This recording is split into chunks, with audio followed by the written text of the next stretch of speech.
Hey guys, it's Friday. I'm Brittany and this is 7 Awesome Lesbians, and I'm sorry this is late. I'm just really not feeling well, so I'm going to do this as quick as I can. The topic was chosen by Jess. It's about dealing with dysphoria and depression, and basically I believe that everyone goes through some sort of depression throughout their life, whether it be extreme clinical kind of depression, or if it's just like a couple weeks in their lives where they feel like crap. I feel like dealing with it, it's best to talk about it. You have to talk about it. Whether you start out talking to your friends and your family, that's a great way to start. When you talk about things and you talk about your problems, even if you don't know what they are, even if you just talk about how you're feeling, it can let a little bit of it go. And the more you talk about it, the more you let go, and the more you become comfortable with dealing with your feelings and managing them accordingly. I think it's a good place to start out talking to your friends and family, and if that isn't enough for you, I feel like you should probably seek professional help, just because your friends and family aren't always going to know what to say to you, and you need someone who can give you the right answers. As for other ways of dealing with it, listening to music is a great way to deal with depression. Words can speak to your soul. It's actually scientifically proven that music can alter your mood.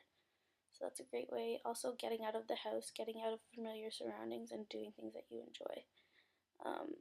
Whether it be sports, or taking pictures, or dancing, or going to the mall. Whatever it is that you like to do, just go out and do it.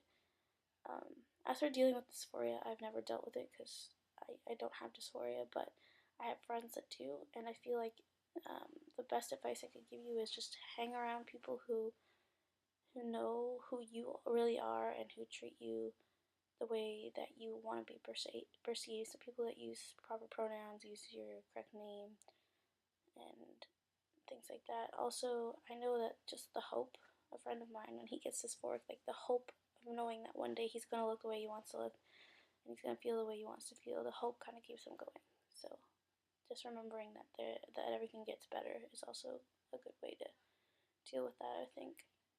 The second part of our question is poetry.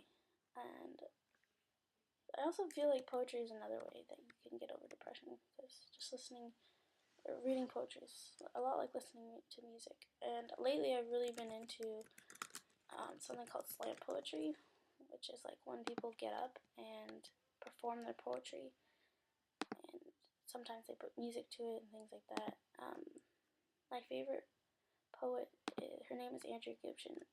Andrea Gibson, she is a slam poet, and she has her own personal website that I'll post down there for you guys to check out.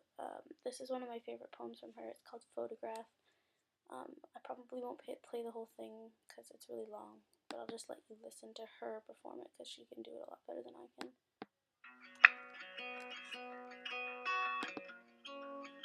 I wish it was a photograph tucked into the corners of your wallet. I wish it was a photograph you carried like a future in your back pocket. I wish it was that face you show to strangers when they ask you where you come from. I wish it was that someone that you come from every time you get there. And when you get there, I wish it was that someone that got phone calls and postcards saying, wish you were here. I wish you were here. Autumn is the hardest season.